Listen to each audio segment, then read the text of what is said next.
Good evening, curious listeners, and welcome to Wilhelm Presents Frightening Tales and Other Weird Stories. I am your host, Wilhelm. Each week I invite you to dim the lights and settle in as we explore a dark and unsettling tale of the paranormal. Stories conjured by authors from all over this world. If you dare to share a fiction of your own, submit one at frighteningtales.com. And should you find yourself still hungry, there's more than 120 previous episodes awaiting you, patiently in the dark. Today's tale is written by Damir Salkovic, an aficionado of horror and the weird living in Virginia with his wife and a dynamic duo of cats. He enjoys reading, traveling, and low-budget horror films. Damir is the author of one short story collection and 2 novels. His shorter work has been featured in the Lovecraft eZine Black Cat Weekly, Scare Street's Night Terror series, and in a multiple of horror, science, and speculative fiction anthologies. To learn more about Damir and connect with his writing, visit darkrealities.wordpress.com. Or you can find his Goodreads profile at the link in the notes. And now, his tale, The Hill.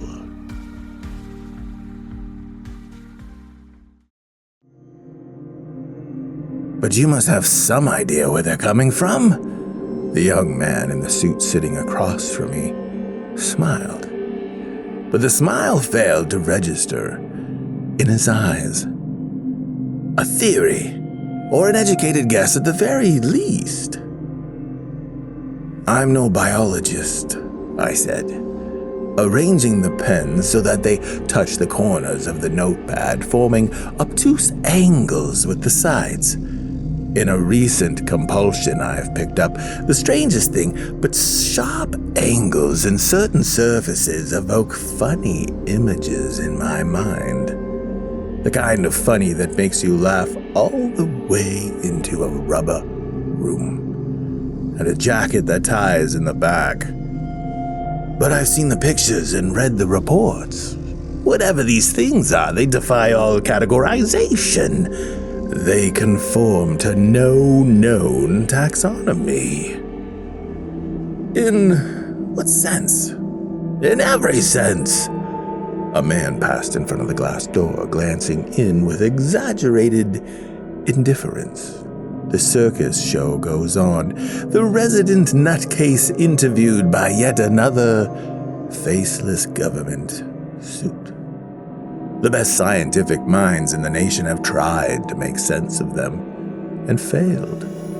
Part of this failure, a big part if you ask me, is the staunch refusal to accept that this may be a form of life evolved under conditions utterly different from those prevalent on Earth. How else to explain the impossible coupling of crustacean and fungoid features? The sacs and chambers and brightly colored glands, the ciliated head-like organs slung on the end of a long, rubber-fleshed neck. The large, leathery wings whose structure suggests a purpose other than flight. But to propose such a theory, to merely hint at it even as a joke, is to commit instant career suicide. Aliens? There was disappointment under his sarcasm. Every suit hopes to extract some crucial missing piece that all the others had overlooked, something that'll help them unravel the unsolvable mystery. You think they landed here from another planet? Not quite. I took a deep breath. This was the hardest part. I wasn't sure what I believed myself. There was no spaceship or little green men. Their arrival here could have been an accident, a rift or a hole in reality, made by something else. But the suit was rapidly losing interest. He picked up the pens and the notepad and brought the conversation to a polite close. I didn't offer to escort him to the elevators. There's a sculpture in the center of the landing, a piece of modernist junk, if you care for my humble opinion, with a few too many sharp angles for my taste. It was a bunch of kids in Arkham who found the first of the things, bobbing in the murky water of the River Street Canal. They'd broken into one of the abandoned warehouses to smoke dope or scrawl obscenities on the rotting walls or grope and mess around in the dark, empty corners. Scared the hell out of them. Seen from a dusty window above, raw and pink in the last rays of the sun, the thing looked like the naked head and torso of a drowning victim. I'd never had the guts to do what they did, hook it out of the water with a length of rusty pipe. But kids these days are something else. Then the researchers from the Miskatonic University's Environmental Center got their hands on it and contacted the Massachusetts Department of Environmental Protection. The good folks at Mass Dep took one look at the contamination reports and lost no time in dialing our number. By the time this specimen, safely encased in a biohazard box, arrived at the EPA headquarters in Washington, D.C., 4 others had been discovered. One in the town of Bolton, in a small brook tributary to the Still River, and 3 by fishermen off the coast of Kingsport.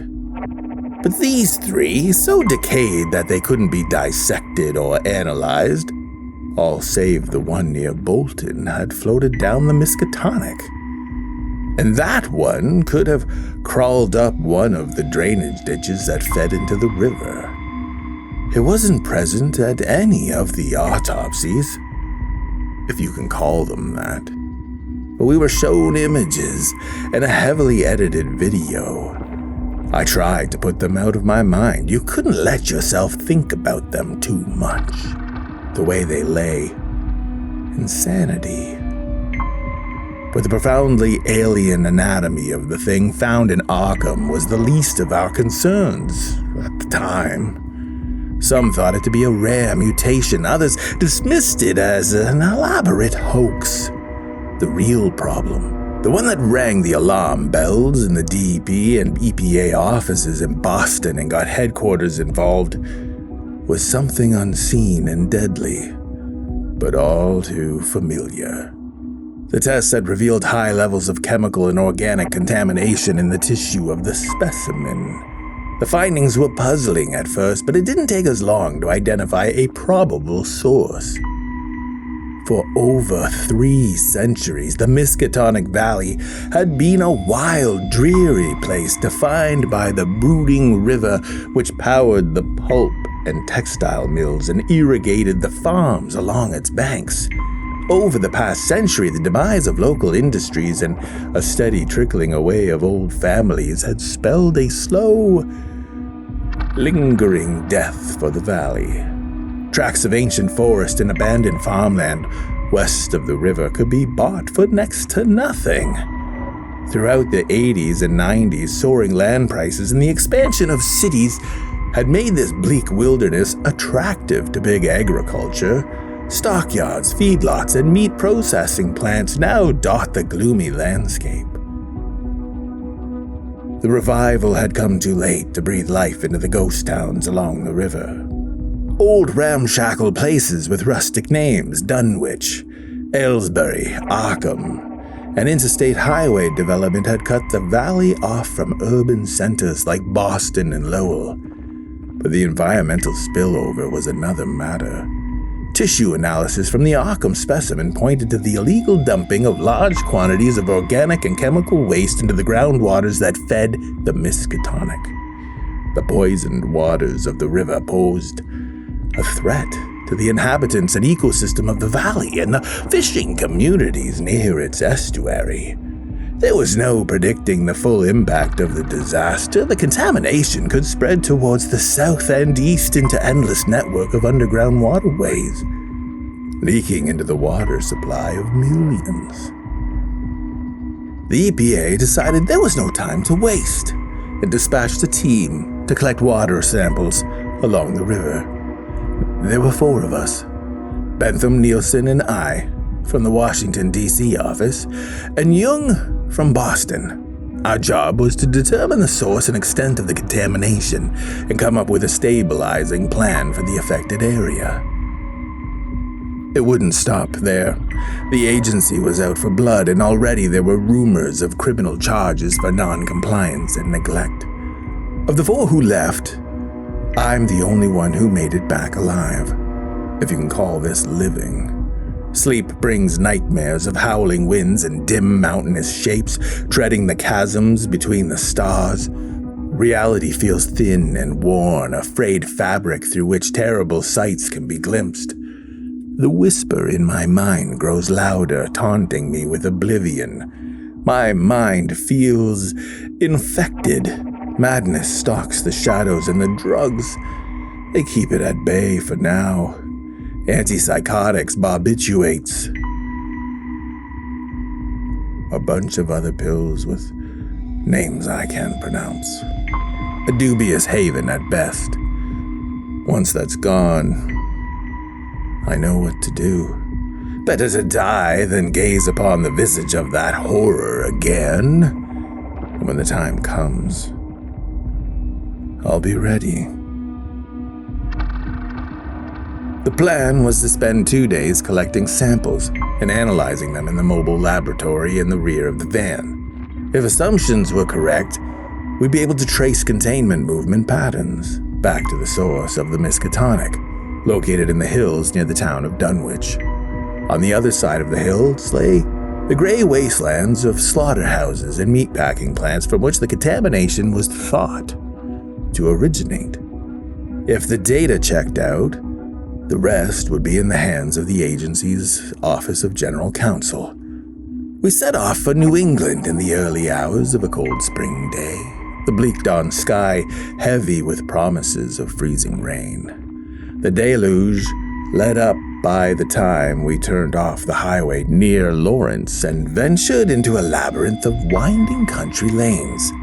A silence fell upon us as the surroundings emerged from the rainy haze. Gone was the flat, drab expanse of highway. Around us rose a forest of tall white pines, and oak that seemed to swallow the cracked road.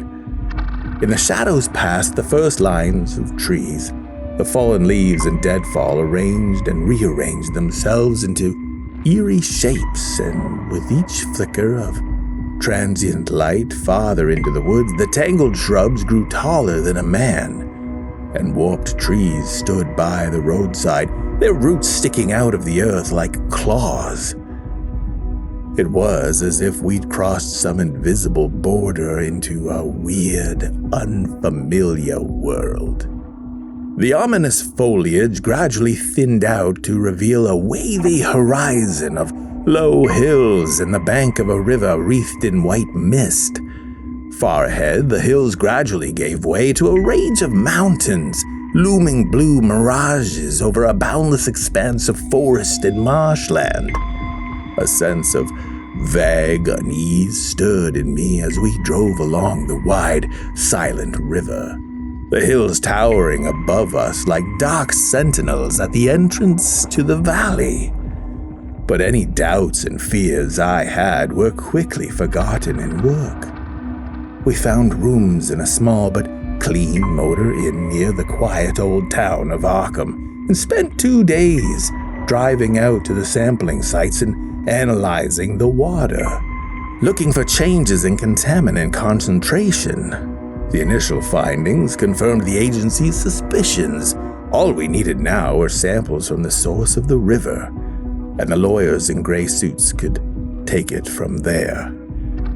According to our GPS, Dunwich was an hour's drive from the motel, but the road the device indicated either did not exist or had vanished under the encroaching growth. At Dean's Corners, a sleepy backwater dominated by the black bulk of a pulp and paper mill, we asked for directions and ended up following an eroded dirt track that wound up the steep hillside and back into the valley. It was past noon when we rounded a narrow curve and saw a covered bridge across a stream in the valley below, and below the bridge a huddle of gambled roofs in the shadows of a soaring mountain. The houses across the bridge lined up either side of a wide, unpaved street. They bore the marks of great age and neglect: collapsed roofs, rotted outer walls, moldy clapboards. Many doors and windows were boarded shut, but there were signs of life. Shadows dotted in doorways and figures moved behind dusty panes as we drove through what passed for the center of the village, past the sprawling ruin of a church whose fallen steeple jutted into the sky like the broken horn of a mythical beast. The ground floor of the church had been converted into a sort of general store. Sacks of flour or feed and shelves of stocked canned goods could be glimpsed in the darkness. A group of men, dour-faced and unkempt, sat on the steps in wooden boxes, passing around the bottle. They fell silent at the sight of the van, their lined faces blank and unreadable. The county registry showed the land behind which the spring was located to be the property of Harlan Whatley of Dunwich, Massachusetts. But our attempts to determine the whereabouts of the Whatley farm were met with averted gazes and terrified silence. It was clear that the village folk didn't trust us, and that they wanted us gone. Clear still that Whatley's name evoked in them a mix of hatred and superstitious fear. Finally, an old drunk we'd bribed with a bottle of liquor pointed us to a logging track that led into the hills on the other side of Dunwich. The van struggled up the rutted path, gears straining and the engine whining. Harlan Whatley's place, an ancient farmhouse falling apart at the corner, sat in the middle of a clearing beneath the dark, steep rise of Sentinel Hill, save for the old truck parked by the crooked timber porch. There were no signs of human presence about the place. Farther up the incline, an immense building of stone and wood leaned against a rocky outcrop.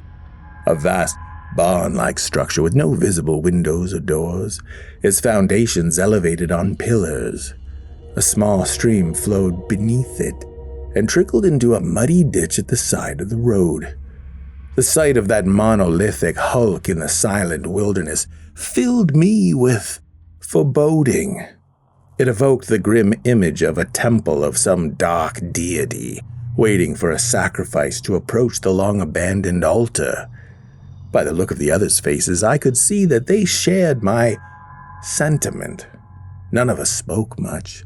The unnatural silence of the place grated on the nerves, and the shadows that grew longer as the day waned played strange tricks on the eyes.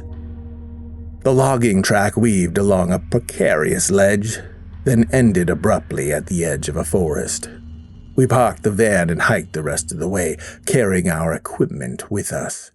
The spring was a pool of dark, still water, cupped between rocky knolls. By the time we climbed down and got what we came for, the sun was already sinking behind the hills. Nielsen was at the wheel as we made our way down, eager to be far from Dunwich by nightfall. I never saw what flitted across our path from the gathering shadows. There was a vague impression of something large and flesh-colored, moving with a sort of leaping gait, flailing its membranous appendages in the lights of the van. Nielsen swore and swerved to avoid it. The van veered to the side, narrowly missing a huge pine tree. The wheels struck a rut, and for a terrifying moment, the heavy vehicle threatened to roll. It came down with a crash that drove the breath from my lungs and careened down a slope, branches and small trees scouring its sides. My head slammed into something hard, stars exploded in my vision.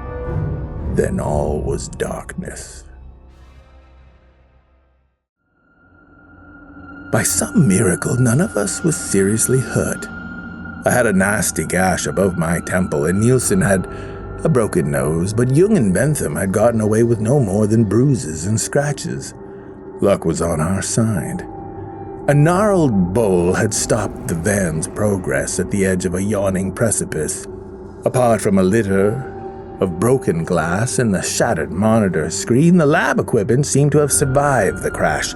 Most importantly, the vials with the samples were intact. We climbed up to the road and tried our phones, but there was no reception.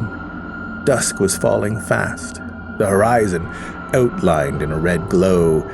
In the failing light, I saw something I hadn't noticed before. Patches of bare grass on the forested hilltops with strange stone formations perched in their midst. One such formation crowned the hill above the Watley farm. No apparent reason. The sight sent a chill up my spine.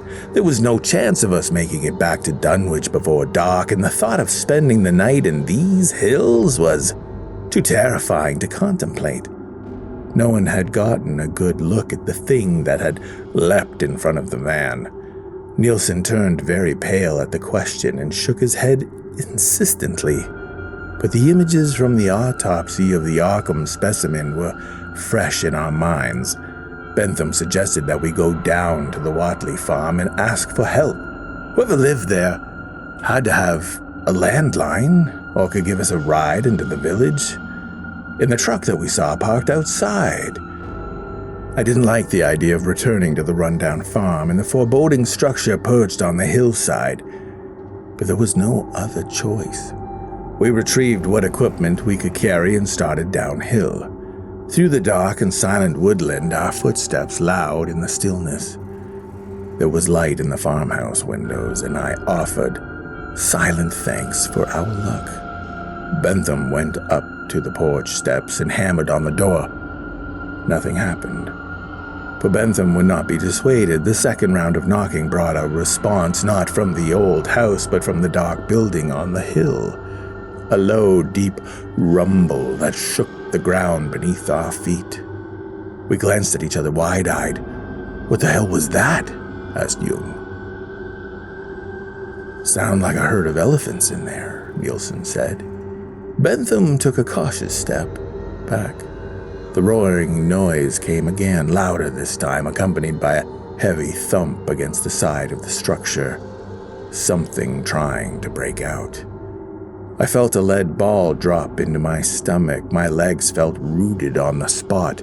If there was something moving in the barn, it had to be bigger than an elephant. Much bigger. Maybe we better... There was a creaking noise and the door opened as far as the thick safety chain would allow.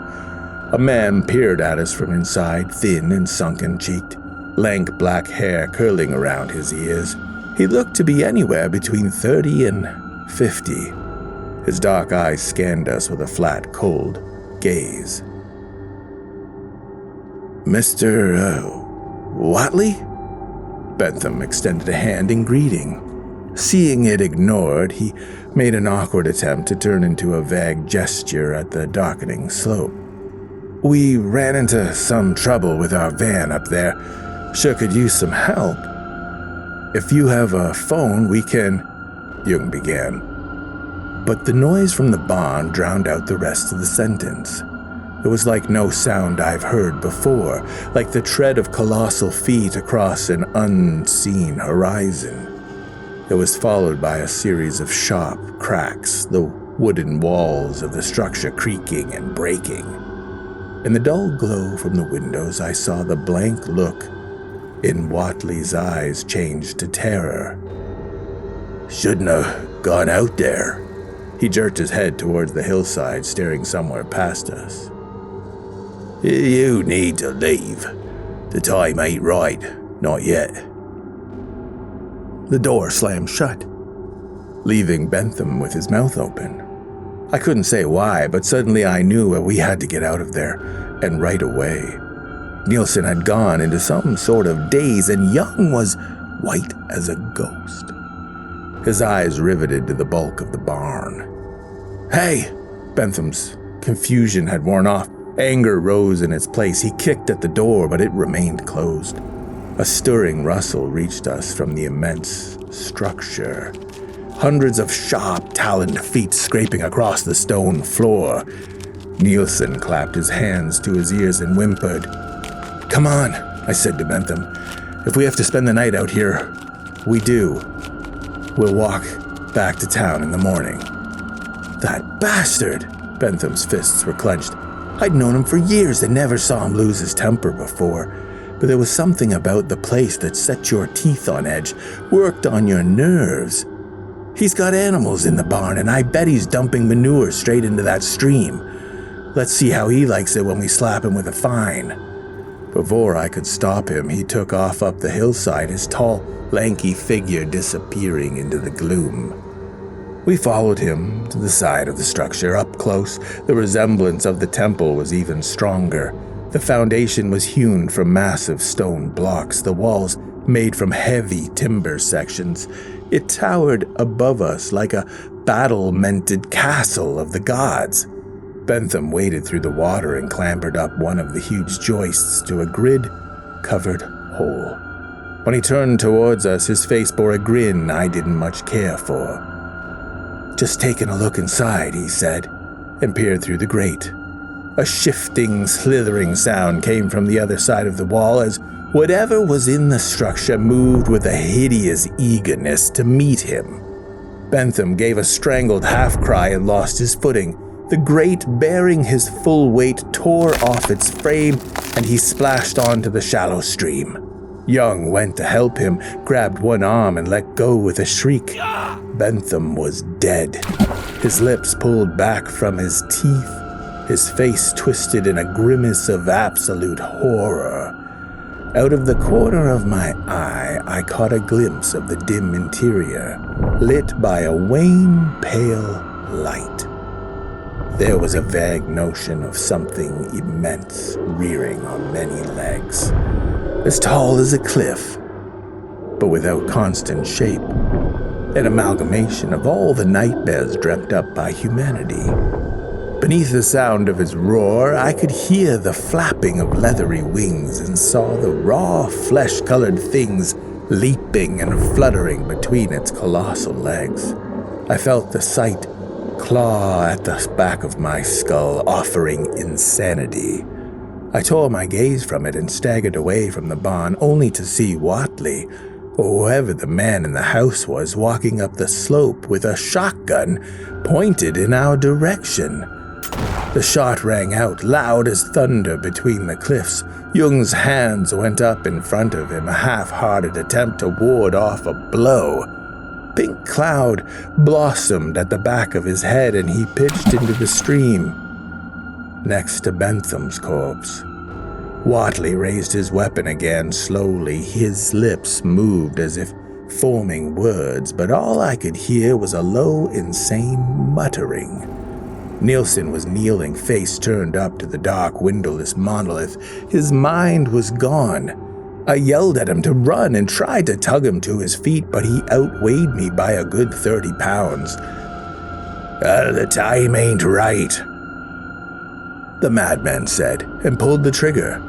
The bullet dug into the ground inches from my right ankle. I let go of Nielsen and ran for a tangle of bushes, thorns and brambles scraping my face and hands. There was another shot, but the darkness had already hidden me. I lay flat on the ground, cheeks pressed into the dirt, paralyzed with fear as all hell broke loose around me. The walls of the great structure groaned and burst apart, showering splinters into the stream and the bushes. The thing inside had crushed it like a box of matchsticks. For a moment, its vast, inconstant bulk was outlined against the starry sky. It was invisible, flickering in and out of existence like the image of a broken projector. But its presence seemed to bend light and space. I only glimpsed it for a moment before I averted my eyes. It was insanity become flesh, towering, walking insanity that had frightened Bentham to death and stricken poor Nielsen from his wits. I felt a rush of air rustle through the bushes, as if from the stirring of something immense, and heard the shrubs and trees on the hillside crack and flatten as if trampled by a tremendous weight. the night filled with a leathery flapping as the winged creatures scampered away from the ruin of the barn. One crashed through the bushes beside me, and I screamed at the touch of its slimy, rubbery flesh. It scrambled through the undergrowth, emitting an odd, high-pitched piping.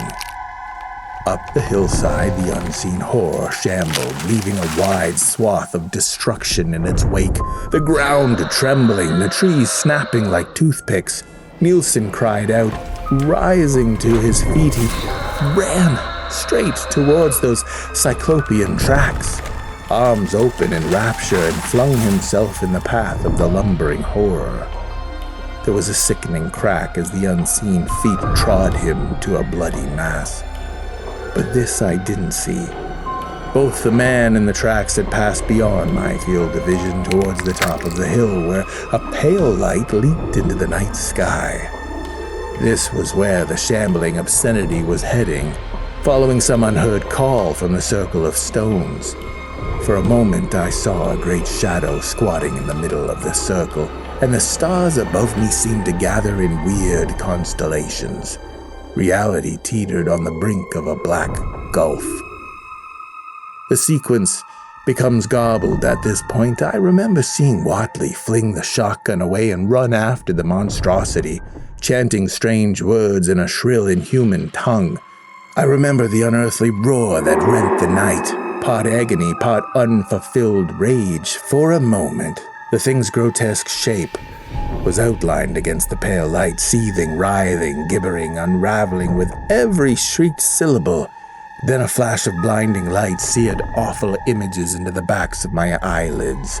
I buried my face in my hands, my fingers twisting with a will of their own. It took every shred of will not to claw my eyes out, to stop the visions from coming. A great tumult swept down the hillside, tearing trees from their roots, slamming me against the ground. When I crawled out of the bushes, shivering and bleeding, Watley was gone, and not a trace of the horror from the barn remained, save for a trail of absolute devastation that led up the hill. The decrepit farmhouse and the barn had been reduced to a heap of splintered planks.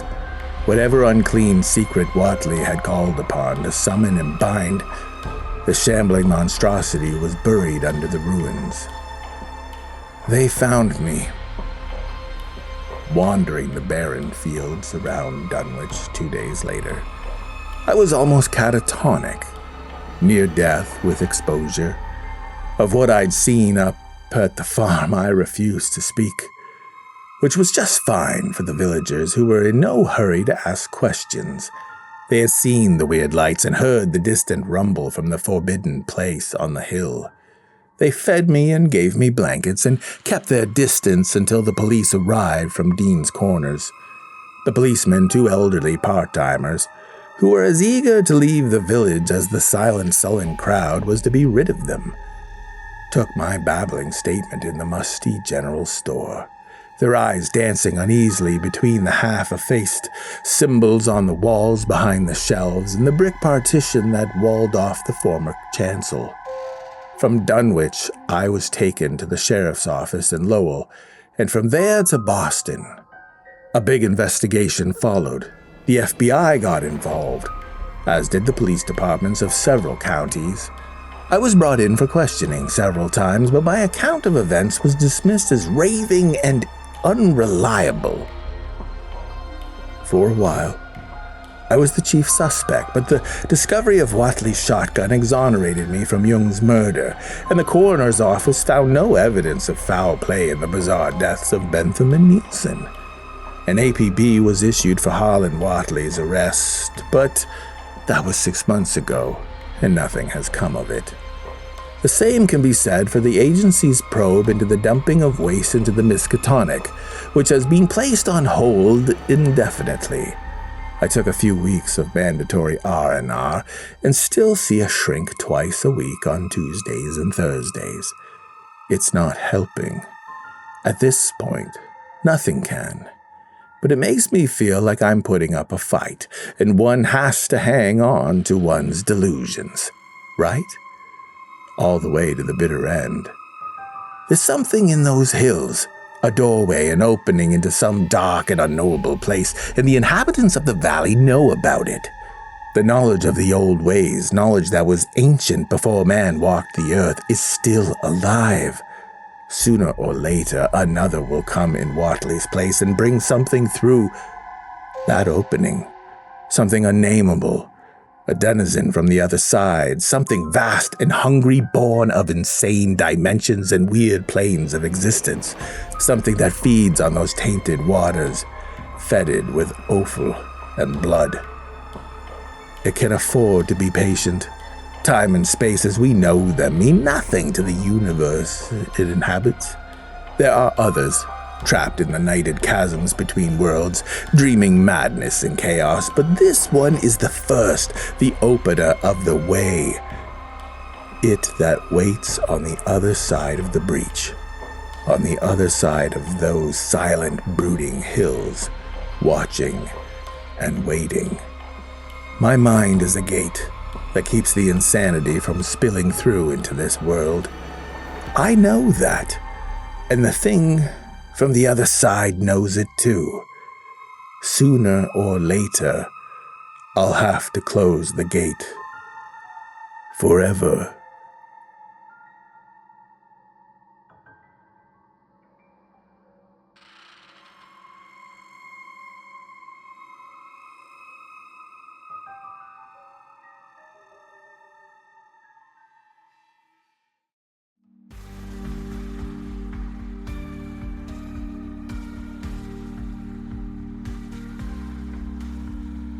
Thank you, dear listeners, for venturing into the dark with me tonight.